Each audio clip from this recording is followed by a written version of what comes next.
And so much more. Blaze News Tonight starts right now.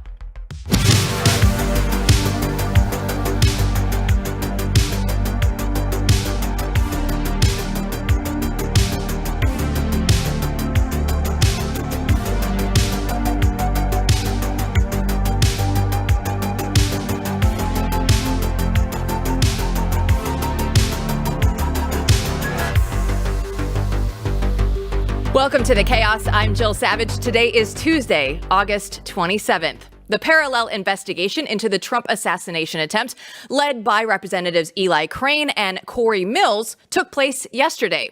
Cory Mills said that they want to try and rebuild the confidence in elected officials and noted that it's the first hearing, but it won't be the last. Here to discuss is Matthew Peterson, editor-in-chief of Blaze News, and Steve Friend, senior fellow for Center for Renewing America, FBI whistleblower, and co-host of the American Radicals podcast. So, Steve, thanks for joining us. I want to just jump in and ask you, can Americans be hopeful that this parallel investigation might be more fruitful than the current one going on inside Congress?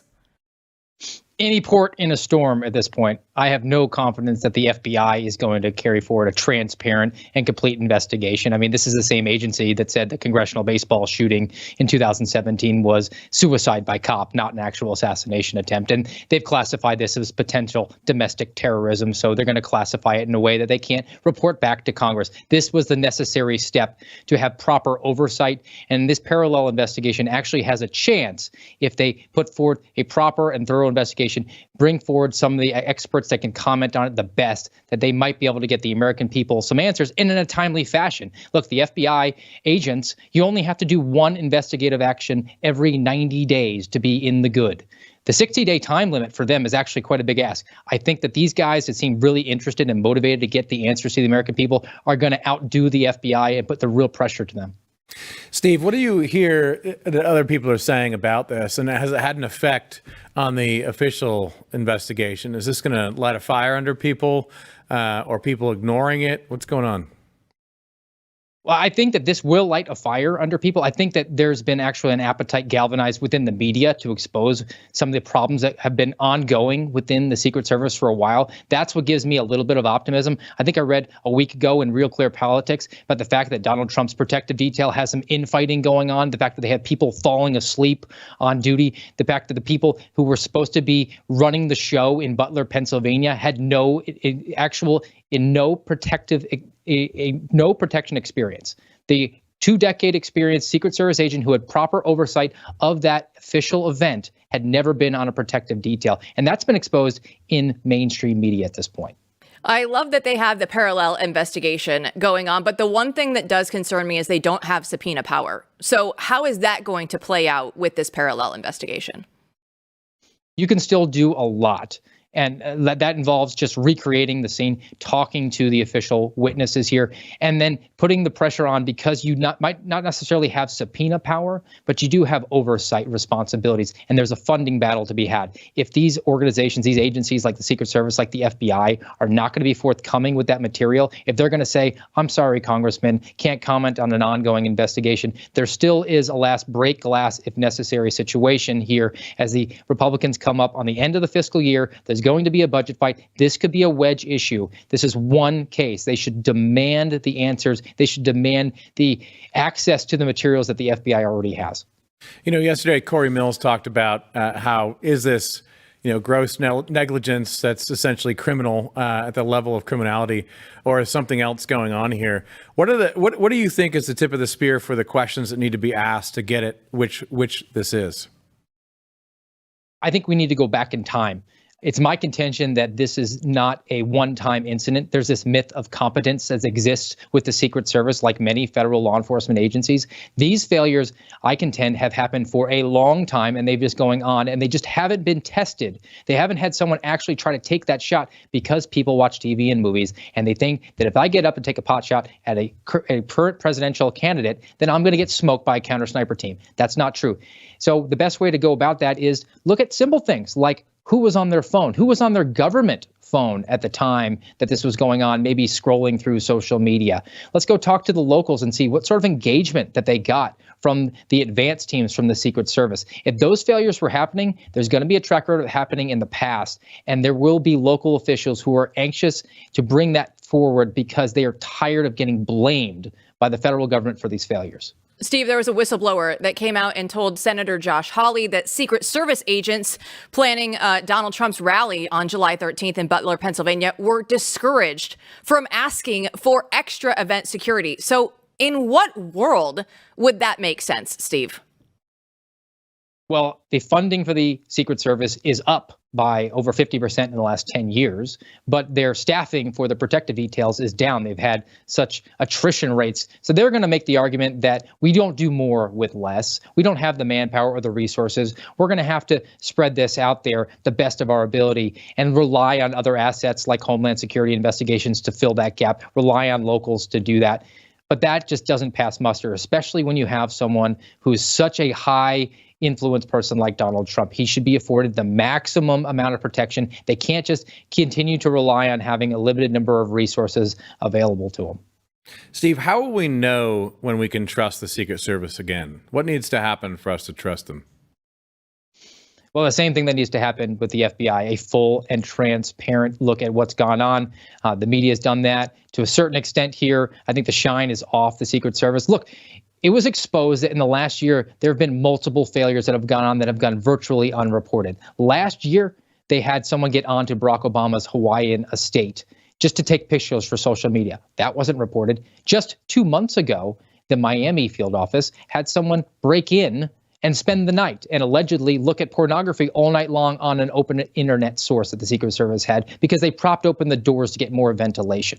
This is the myth of competence being fully exposed. And unless it comes to light to people and they realize how absurd it is that we fund these agencies, like the Secret Service gets $3 billion, like the FBI gets $12 billion, and they have just repeated failures over and over again, that will galvanize an appetite to do what is absolutely necessary at a federal law enforcement level, and that is to defang these agencies and empower locals. I've said over a year now that we need to take the guns away from organizations like the FBI and bring in local agencies, empower them to have federal arrest authorities. I think it's a little bit of a different animal with the Secret Service because of their mission set, but they need to change the way that they're recruiting and bringing people on and actually get people that are interested in doing the job and not just advancing themselves, like the lead agent in Butler, Pennsylvania, who likely only took on that job so that she could promote. Steve Friend, thanks so much for joining us. We really appreciate your time. Thank you. Mark Zuckerberg makes a shocking admission about election interference. Don't go anywhere.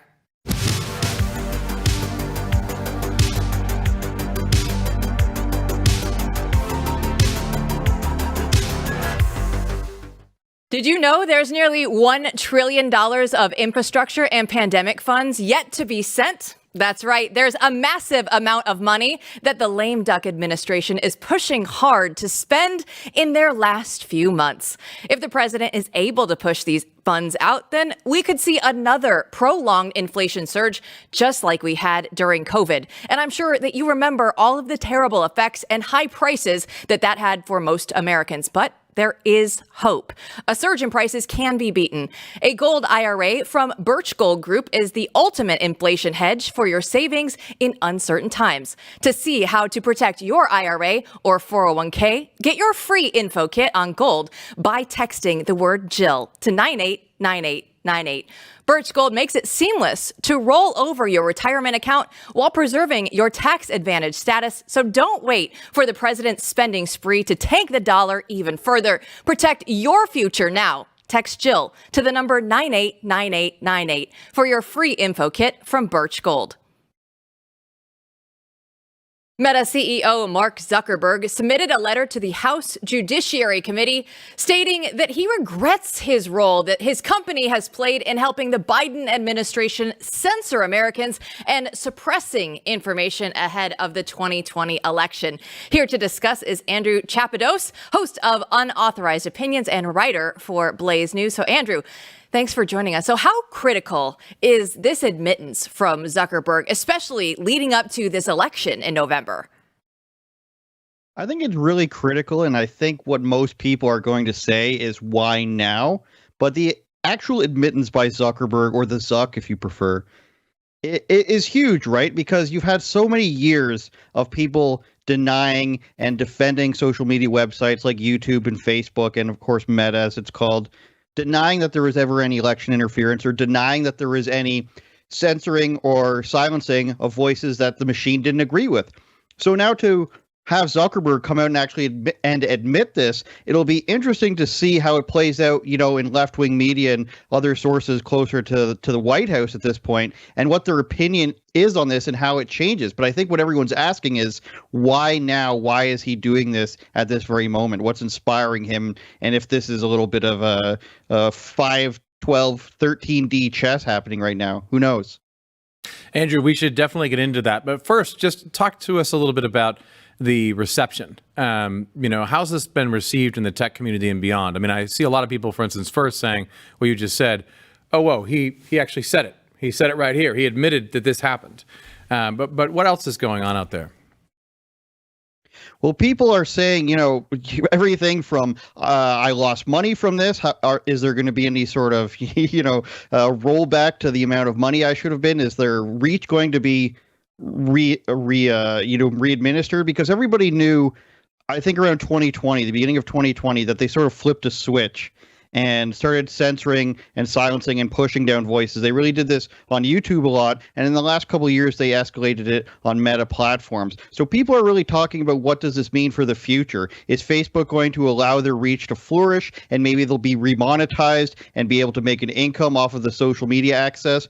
Or will there just be sort of going forward this understanding that Facebook doesn't really want to get involved in your politics. They don't want to be influencing elections. And that's what I think the predominant narrative is amongst tech sources and people who are around this a lot, where they're thinking Mark Zuckerberg's been hanging out with Dana White, with Joe Rogan. He's in jiu-jitsu tournaments. He thinks Trump is a badass now.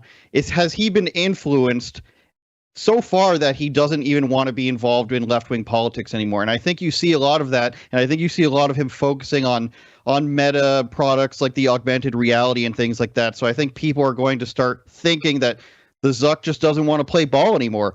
But on the other hand, other people, and I think you heard Patrick Bet-David say this, what is he doing? Is he trying to set himself up? Is he trying to get out ahead of a whistleblower of some kind? Or is he just playing ball because he thinks Trump's going to get in? So there's a lot of questions, but I think people are starting to think that Zuckerberg doesn't want to be involved in, very high-level politics anymore. That's all great, but when you look at it, this actually did happen at Facebook, right? This did happen, even if Zuck wants to get away from it right now. So how is this letter going to come about and maybe even just try and change some of Facebook's reputation? It would have to be something drastic. I think we can't just say, just because he's admitted this, he's a saint now, or he completely believes something different, because this is stuff that people knew. They knew the Hunter Biden laptop wasn't a Russian conspiracy. They knew that the COVID vaccine talks, or even the memes that were taken down around it, weren't harmful. They knew that the other research from other doctors who were banned off of everything, everybody kind of knew, who wanted to know, that stuff shouldn't have been taken down. Lab leak theory and everything like that. So I think it remains to be seen how far Zuckerberg's willing to go to repair that reputation. He most of the time, I think, when he goes to Congress or to some sort of hearing, he's focused on making memes. I think that's probably what his people tell him. Sip your water. I think that stuff is all coordinated. I think it's to make a distraction, to take the focus off of what he's actually there for, which in the past has been the censorship he's now admitting. So I think moving forward, he needs to do more than what he's actually done through this letter to convince people to trust him. And that comes through action. Say, these people have been censored, we're lifting any breaches. Say that we're going to start working with people, or just come out and say, we don't want to monetize political stuff. Just come out and say it. Until he actually makes more action regarding this, or pushes the ball towards somebody else who says they're going to take care of it on his team and start reaching out to people. I don't think people should trust him outright anymore. I mean, where's that fight with Elon Musk? That never happened. So I personally am holding out some some hope here. As much as I want to get my hopes up that the Zuck is our guy now, I'm holding out that glee. Yeah, I think that's wise. I mean, we should talk about this a little bit. I mean, I think you're definitely right. When I drill down to the core of what we can actually know, right, and these two opposing sides, I would say this. First, we do know that he's way more complicated than people make him out to be on the right sometimes, as simply some kind of lib. He's devoted to his business. He's devoted his entire life to his business. And, he's a very talented guy. And so what everyone was saying in the past was he was basically crushed. I mean, the government went, this is proof of it. He's saying it out loud. The government came to him and threatened his business and put enormous pressure on him. And here's something I think our audience needs to know. People like Jack Dorsey were not sitting there as kings of the world. They were dealing with forces that are much more powerful than them and their company, namely the United States government or, say, China, right? So that's not giving him some grace for his decisions, but it's saying he's in a very complicated spot in the very beginning, and he was crushed. He had to move his business in a different direction, and he was definitely crushed. I'm also hearing the same things you are about his progression, that he is slowly changed over time, and some of his inner self is maybe coming to his outer self as he holds the American flag and goes waterboarding. So I think your skepticism is justified. What about this, though? Another thing that people are saying is, here's a guy, the Machiavellian angle, the practical sort of Machiavellian businessman. Here's a guy who controls something that has its fingers on the pulse of billions of people throughout the world. He has more information about what people are thinking than almost anyone else on the planet. And maybe this is a sign that he's predicting what's going to happen in the fall.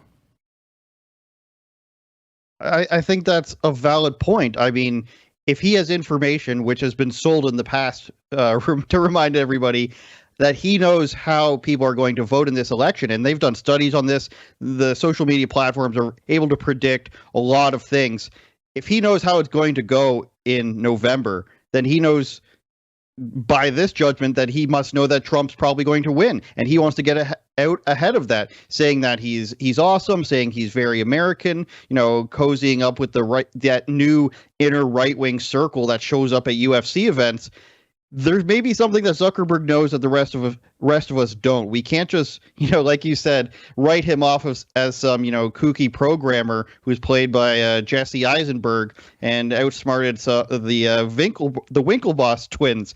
This is a guy who's got access to a ton of information that the regular folk do not have. He's got billions of dollars. He can go anywhere and talk to anybody. And he is saying that the government that's in power right now pressured him and told him to take things down and told him to censor things. That's a huge criticism to make of the president and the people in the White House right now. And for him to do that would make you think that he knows that they're not going to be in power for much longer. Because why else would he do that unless it's just some, spur of the moment or, pre-planned thing where he's coming into being a better person and he's just growing as an individual and he wants to help free speech all of a sudden.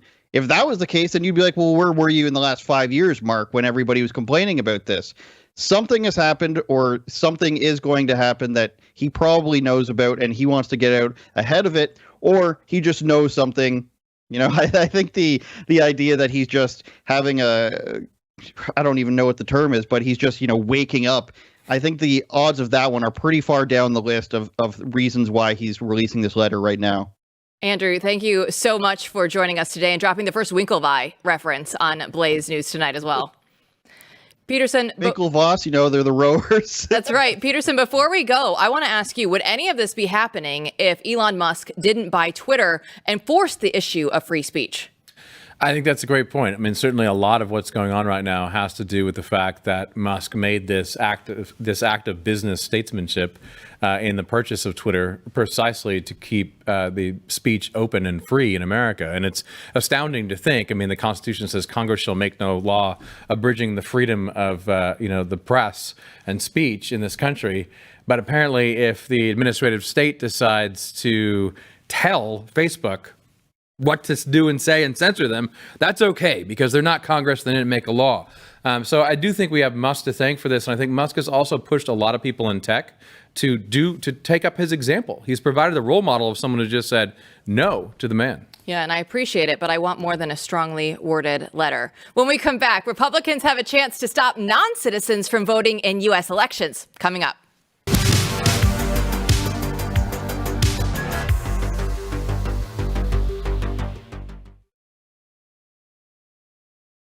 According to Axios, Senator Mitch McConnell has been working to get Republicans to drop a bill that would crack down on non-citizen voting. Republicans are attempting to include this bill in the next short-term funding bill, which could possibly trigger a government shutdown. So what could go wrong? Here to discuss is Chris Bedford, senior editor for politics and Washington correspondent for Blaze Media. So Chris, why is Mitch McConnell opposing this move from the Republicans? Yeah, I've got a piece on this in tomorrow morning's Beltway brief you can sign up for, but this is an expected move from Mitch McConnell. One, he doesn't like to fight, except on a couple of key measures. He's really always fascinated and interested with making sure he gets that Ukraine war funding.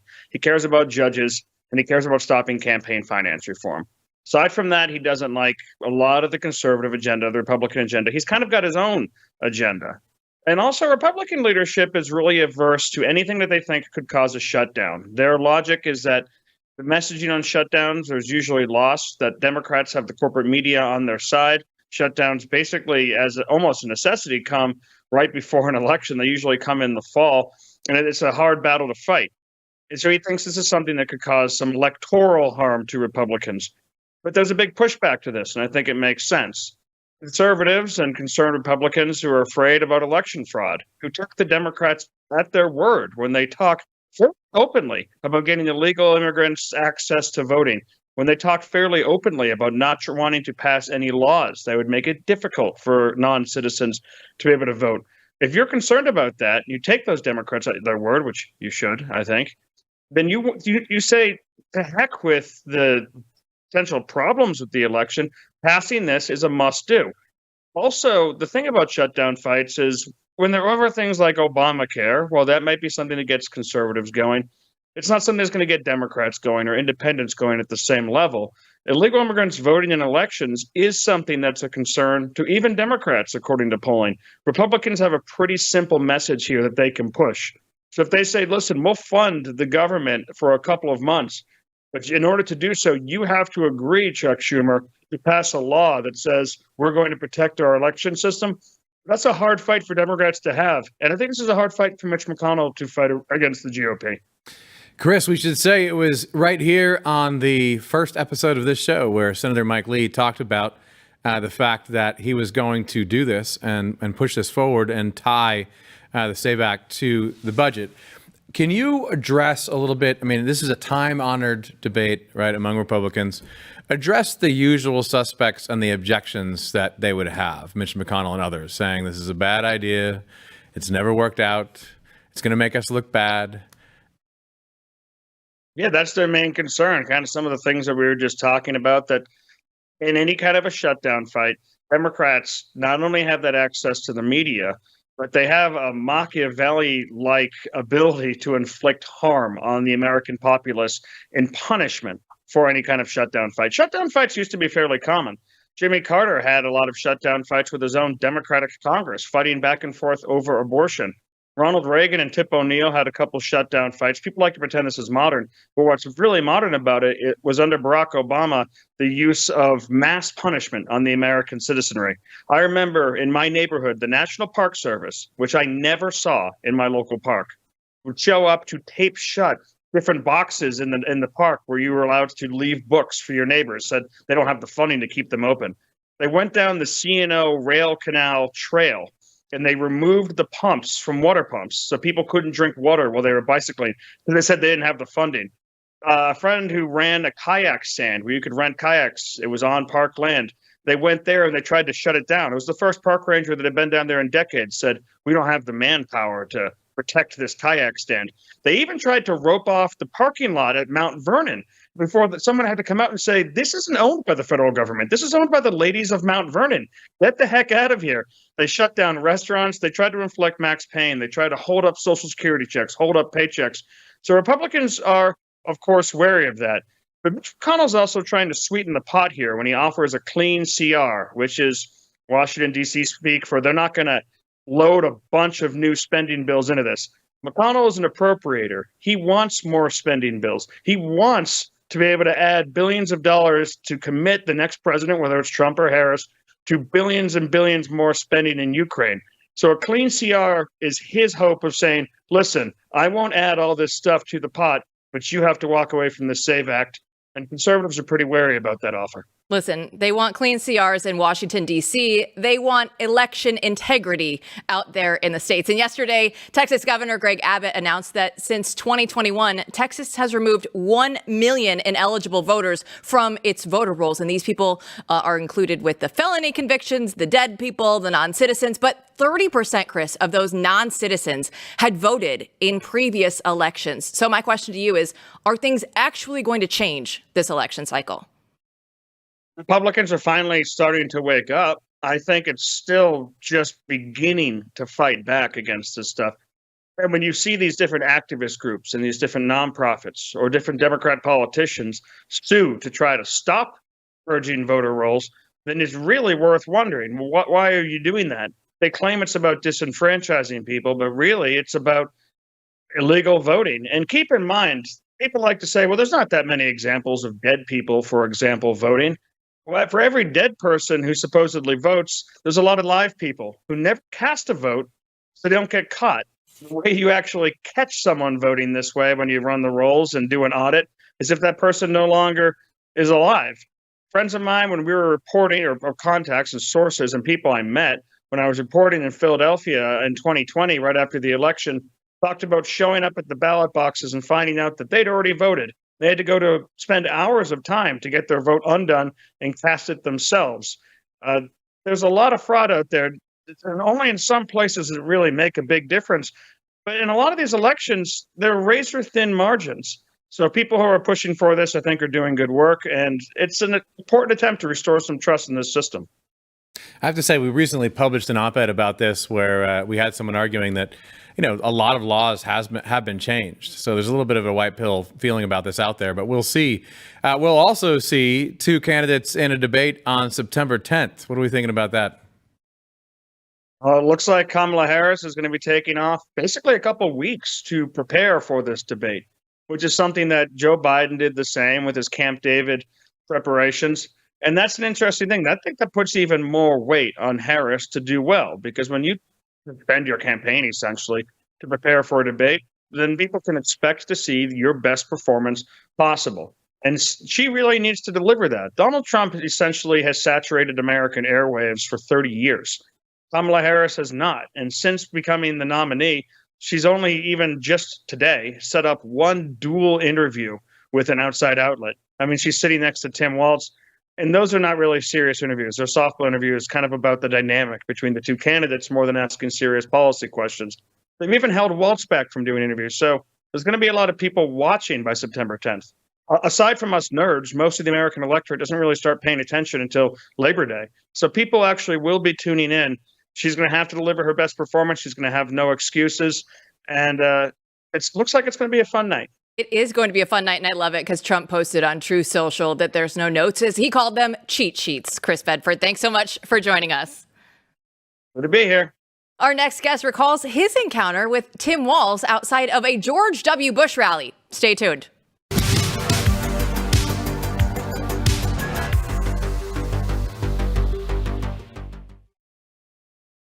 Over the past few weeks, we've discussed Kamala Harris's vice presidential pick, Tim Walz, and our next guest says that he ran into Walz outside of a George W. Bush rally, where Walz cites this as the reason that he got into politics. Chris Faulkner is a senior national strategist for Majority Strategies and Marine Corps veteran. So, Chris, welcome to the show. Now, please tell us the story of how you ran into Tim Walz. Sure. Thank you so much for having me. 20 years ago, I was a younger man, we all were, and I was the state director for the Republican National Committee in Minnesota lot of different aspects to the job. One of those is, of course, these rallies that you still see today with most campaigns. And in conjunction with those, we would usually do like a ticket distribution exercise prior to the rally. And so there was this annoying high school teacher with some of his friends who were carrying Carrie Edwards, Veterans for Carrie Edwards signs. And then he showed up again on the day of the event with two people he referred to as his students, because he was a local high school teacher.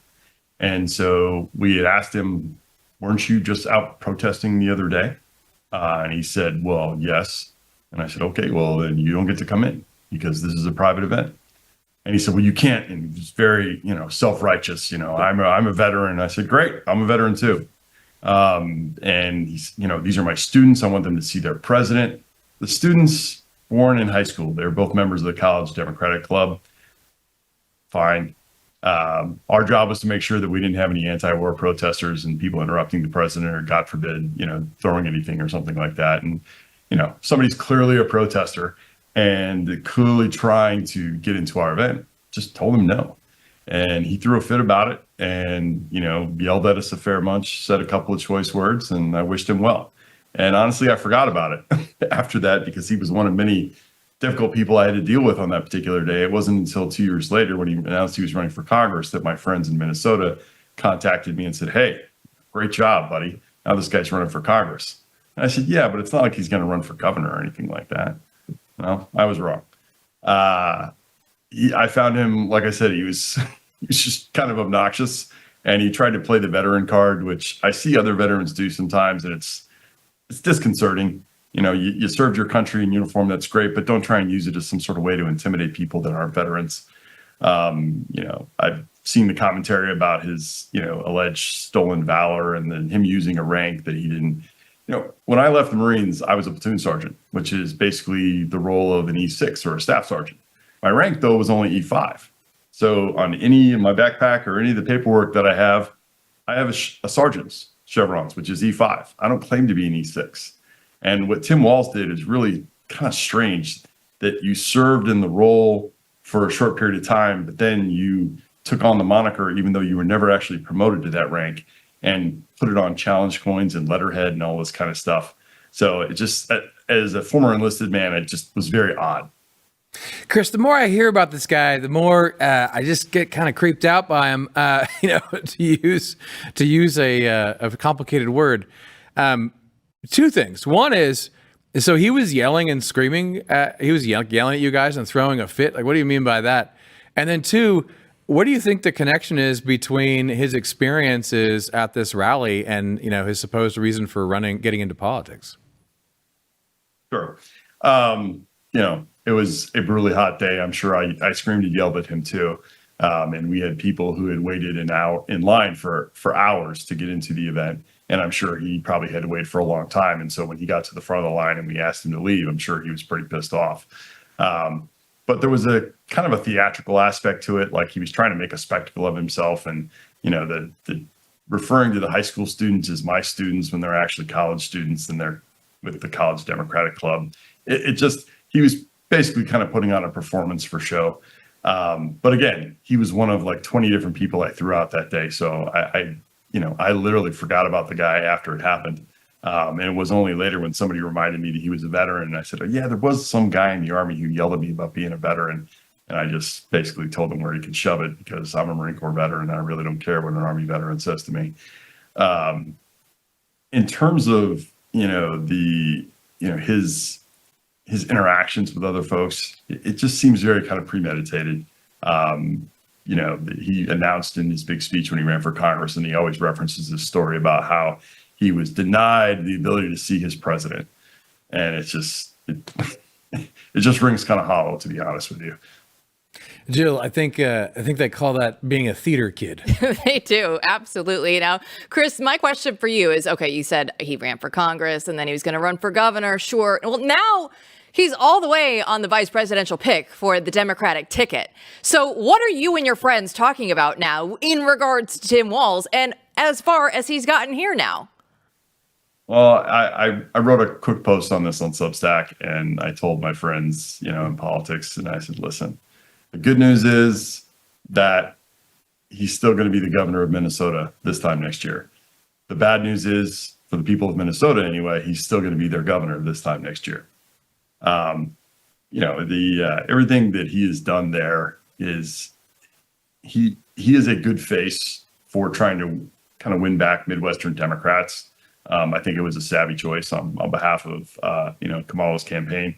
I obviously think Josh Shapiro was a better choice, but we all know how that played out. But Governor Walz is, the kind of guy that's good enough to fake it. He can, aw shucks you and go to the county fair and, eat a corn dog and pretend like he's just, one of the folks.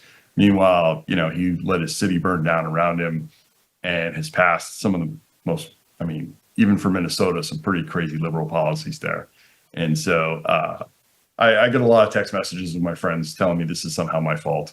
But I'm pretty sure the day before Tim Walz ever met me, he had already convinced himself that he was going to run for office. Chris, what do you think of the way the media has been treating him and all this kind of weird, different masculinity stuff? Well, it's like it's just this ridiculous overcompensation. You have a Democratic Party and a Democratic ticket that has been so vacant of any kind of, for lack of a better word, any kind of like masculinity or any kind of assertiveness or anything like that. And, it's not a comment on the vice president's gender, but you have a party that is just so anti-man, unless that man wants to compete against girls in sports, then apparently it's okay. But I think there's been a lot of stories written about all the American flags at the DNC convention, like, oh, wow, that's news. That's really sad. It shouldn't be news. Unless they're the Democratic Party for another country, like having flags at your national convention shouldn't be newsworthy.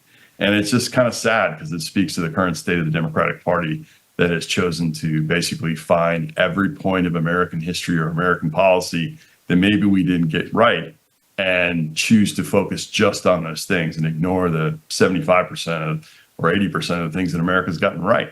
They're just focusing on all the things that they perceive to be wrong. I've been lucky enough. I've worked in elections in other countries. I've seen real communists. I've seen like real tyrannical governments, and the talking points that are coming out of their party, it's just the overcompensation. Oh, look, Tim Walz is a veteran. And, he's from the Midwest. Look, see, we can act like you. We're one of the kids, too. And it's like, I don't think that's fooling anybody.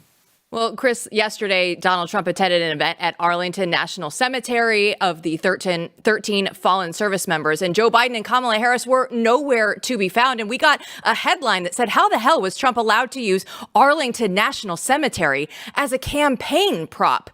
What's your response to that? Well, he's also a former United States president. And if he wants to honor and respect the dead, that's perfectly within his right to do so.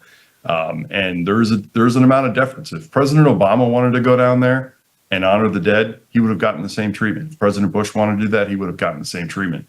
And so it wasn't a campaign event. It wasn't a campaign rally. It was a memorial service, which is I think for Democrats, they would rather not think about that day. They would rather not think about how we not just left billions of dollars of equipment, not just left a lot of allies in the lurch. We damaged our foreign policy credibility for a generation going forward. That was one of the things that Osama bin Laden learned after the Black Hawk Down incident in Somalia, that if you punch the Americans in the face, they'll back off, which is why 9/11 happened. So now we've basically shown somebody, even though we've been involved for almost 20 years, trying to rid that country of, the tyrannical regime that was in charge. When it gets too sticky or too difficult, we're not even going to figure out a transition. We're just going to take our marbles and go home. And it is just incredibly embarrassing. And as a veteran, it's deeply offensive. Whether you agree or don't agree with the invasion of Iraq or Afghanistan, our military deserves better. They deserve better leadership than what was displayed there. Chris, thank you for your service to this country, and thanks for jumping on with us and giving us some time today. Hey, my pleasure. A tech billionaire's yacht sinks in the Mediterranean. We'll tell you why it might be more than a tragic accident. Up next.